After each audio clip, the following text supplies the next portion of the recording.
अस्सलाम वालेकुम, मैं हूं आपका होस्ट काजिम रज़ा। आज हम बात करेंगे कि यूरोप का जो वीज़ा है वो लंदन में रहते हुए कैसे लिया जाता है, कौन कौन से उसके लिए डॉक्यूमेंट्स चाहिए, कितना उस पर एक्सपेंस आता है और कितने दिन में वीज़ा आ जाता है, अपॉइंटमेंट कैसे बुक की जाती है, जब अपॉइंटमेंट वाले दिन वहां पहुंचते हैं तो फिर आपको क्या डॉक्यूमेंट्स लेके जाने पड़ते हैं और कितने दिन में जो है वो वीज़े का रिस्पॉन्स आ जाता है। और उसके बाद हम बात करेंगे कि कौन कौन से कंट्रीज़ हैं जो यूरोप के वीज़े पर जो है विज़िट किए जा सकते हैं।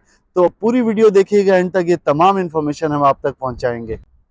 तो सबसे पहले हम बात करते हैं जो कि यूरोप का वीज़ा, आपको विजिट वीज़ा यहाँ से बड़ा इजीली मिल जाता है और आराम से आप जो है यूरोप के 28 से 29 कंट्रीज जो है वो विजिट कर सकते हैं और अपनी लाइफ को जो है वो मेमोरेबल बना सकते हैं।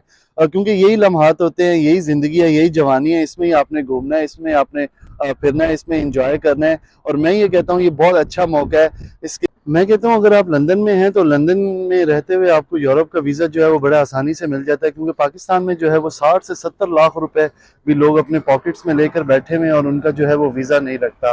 तो अगर आप लंदन में मौजूद हैं तो आपके पास एक गोल्डन अपॉर्चुनिटी होती है कि आप जो है वीज़ा अप्लाई करें और आपका वीज़ा ईजिली 5 से 7 दिन में जो है वो आ जाता है। तो जो जो डॉक्यूमेंट्स आपको फ्रांस के वीज़े के लिए चाहिए, सबसे पहले तो आपने एप्लीकेशन फिल करनी है। एप्लीकेशन फिल करने के बाद आपको जो अपॉइंटमेंट बुक करनी है, तो पहले तो बात है कि अपॉइंटमेंट बहुत मुश्किल से मिलती है। कुछ फ्री अपॉइंटमेंट मिल जाती हैं, कुछ प्राइम टाइम की अपॉइंटमेंट्स होती हैं, वो आपको परचेज करनी होती हैं। और आजकल जो सूरत हाल चल रही है कि अपॉइंटमेंट की बहुत सारी शॉर्टेज है, तो आपको अपॉइंटमेंट किसी न किसी बंदे से जो है वो परचेज करनी पड़ती है। तो एप्लीकेशन फिल करने के बाद जो अपॉइंटमेंट जो है आपने बुक कर लिया। अपॉइंटमेंट बुक करने के बाद जिस दिन आपकी अपॉइंटमेंट होती है उस दिन आपको जो है वो डॉक्यूमेंट्स जो है वो लेकर जाने होते हैं, जिसमें आपको अपनी फ़्लाइट बुक करनी होती है। और ये फ़्लाइट जो मैं रेकमेंड करूँगा कि कंफर्म फ़्लाइट बुक जो है वो आपको करनी चाहिए, लंदन से फ़्रांस की, फ़्रांस से लंदन की। और उसके बाद जो है आपको बैंक स्टेटमेंट अपनी शो करवानी पड़ती है। 3 महीने की कहते तो 3 महीने की है, लेकिन जुगाड़ से जो है वो चीज़ें चल पड़ती हैं। आपको वो जुगाड़ अगर चाहिए होगा तो वो हम मुझे अलग मैसेज कीजिएगा, वो मैं आपको बता दूंगा। तो मैंने जो है वो 1500 की से 2000 के दरमियान अपनी बैंक स्टेटमेंट शो करवाई थी। उसके अलावा आपको होटल बुक करनी होते हैं, होटल की अकोमोडेशन लाजमी बुक करनी है। तो booking.com या बाकी और भी वेबसाइट्स हैं, वहाँ से आप booking.com और बाकी वेबसाइट से अपनी होटल की रिजर्वेशन भी करवा लेते हैं। ये ओरिजिनल रिजर्वेशन करवानी होती है। और आगे जाके अगर आपने रेकमेंड किया तो हम डिटेल में वीडियोस बनाएंगे कि होटल बुकिंग कैसे की जाती है, फ़्लाइट बुकिंग कैसे की जाती है। उसके बाद आपको जो है वो अपनी पिक्चर्स चाहिए होती हैं। पिक्चर्स जो हमारे पास होती हैं वो उनको कंसीडर नहीं करते, जो है यहाँ पर पाकिस्तान से जो हम लेकर आते हैं। उसके बाद यहाँ पे आपको आके नहीं बनवानी पड़ती है, अदरवाइज उनके अंदर जब आप अपॉइंटमेंट वाले दिन जाते हैं तो फोटो बोर्ड वहाँ पे लगा होता है, तो वहाँ पे आप अपनी पिक्चर बना सकते हैं। उसके बाद आपके लिए जो बैंक स्टेटमेंट है वो आपने प्रिंट करके लेके जानी होती है। उसके बाद फिर नेक्स्ट आपके पास जो चीज़ आती है वो आपका यूनिवर्सिटी का लेटर होता है, यूनिवर्सिटी का स्पॉन्सरशिप लेटर होता है, जिसमें आपकी टर्म्स की डेट्स मेंशन होती हैं। आपका जो है वो reference number, student reference number उसमें होता है और उसमें लिखा होता है कि ये इसका वीज़ा कितना रहता है और कितने अरसे के लिए ये यहाँ पे स्टूडेंट है। तो वो आप लेटर जो है उसकी कॉपी अपने साथ अपने डॉक्यूमेंट्स में वहाँ पे जाके जमा करवाते हैं। वो जमा करवाने के बाद आपकी जिस दिन अपॉइंटमेंट होती है आप वहाँ पे जाते हो, ये सारे डॉक्यूमेंट्स उनको देते हो, वो डॉक्यूमेंट्स आपके देखते हैं। एप्लीकेशन रेफरेंस नंबर से आपकी एप्लीकेशन जो है वो निकालते हैं और उसके बाद वो डॉक्यूमेंट्स आपके चेक करते हैं। अगर डॉक्यूमेंट्स में कोई इशू हो तो वो आपको कह देते हैं कि ये डॉक्यूमेंट जो है वहाँ से प्रिंट करके लेके जाएं, ये डॉक्यूमेंट्स प्रिंट करके लेके जाएं। याद रखिएगा जो अपॉइंटमेंट है वो आपने प्रिंट जो है वो लेकर जानी है।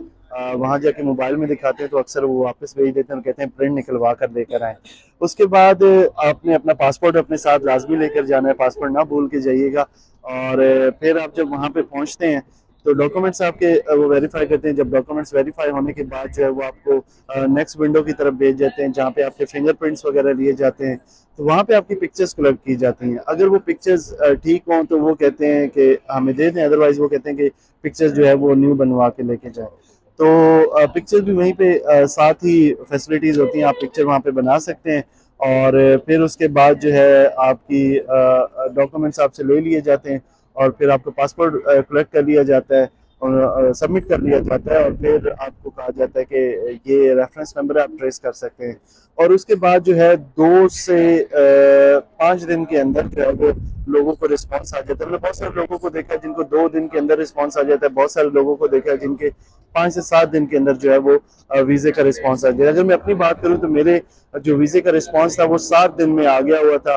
और मैंने जाके पासपोर्ट थोड़ा सा लेट कलेक्ट कर लिया था क्योंकि यहाँ जॉब के लिए मुझे छुट्टी जब मिल रही थी वो सैटरडे संडे मिल रही थी। सैटरडे संडे जो है वो TLS कॉन्टैक्ट सेंटर जो है वो बंद होता था, तो मैंने जाके पासपोर्ट कलेक्ट किया। तो बड़ी खुशी थी कि मेरा वीज़ा लग गया है। और यूरोप का वीज़ा जो कि मैं अगर आपको बताऊं कि इटली का मेरा एक वीज़ा रिजेक्ट हुआ था, तो जब यूरोप का वीज़ा लगा और मैंने इटली की सरजमीन पर कदम रखा तो मैंने कहा था कि तुम लोग ही हो ना जिन्होंने मेरा वीज़ा रिजेक्ट किया था, आज मैं तुम्हारी सरजमीन पर वापस आ चुका हूँ, बताओ जो करना है मेरा कर लो।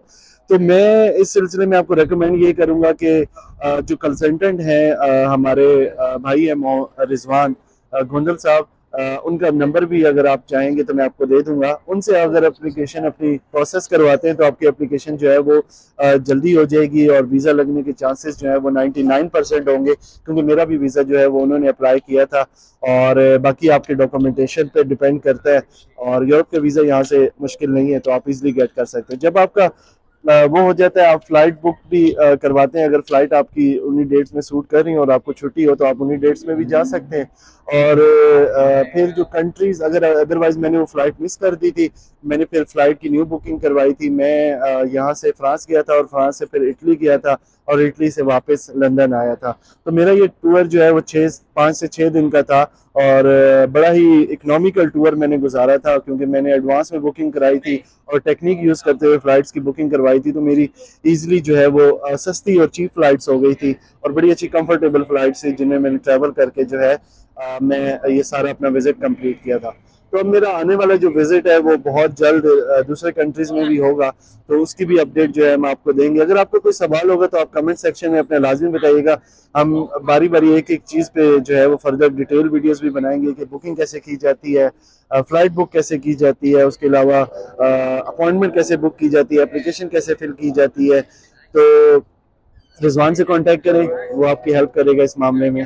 तो तब तक के लिए अपना ख्याल रखिएगा।